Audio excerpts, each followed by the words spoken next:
கட்சியின் சார்பாக கல்யாண மாலை என்ற இணையதளத்தை நமக்காக உருவாக்கப்பட்டிருக்கின்றது. அந்த இணையதளத்தை எல்லோரும் உபயோகப்படுத்திக் கொள்ள வேண்டும். அந்த இணையதளத்தினுடைய விளம்பரங்கள் அனைத்து பகுதிகளிலும் இங்கே வைக்கப்பட்டிருக்கின்றது. அதை நீங்கள் எல்லோரும் உபயோகப்படுத்திக் கொள்ள வேண்டும் என்றுதான் இந்த மாநாட்டிலே அது வைக்கப்பட்டிருக்கின்றது. அந்த கொங்கு கல்யாண மாலை மூலமாக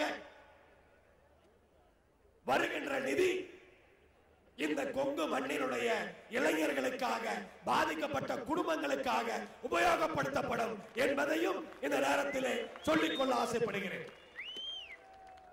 எத்தனை கல்யாண புரோக்கர் வேணாலும் இருக்கலாம், ஆனா நம்முடைய கொங்கு கல்யாண மாலையை பொறுத்தவரை தனிப்பட்ட முறையிலே விசாரித்து அந்த குடும்பங்கள் நன்றாக இருக்க வேண்டும் என்பதற்காக பர்சனல் சர்வீஸ் என்று சொல்லுவார்களே, அதை செய்யக்கூடிய அளவிலே நாம் திட்டமிட்டு இன்றைக்கு பணியாற்றிக் கொண்டிருக்கின்றோம்.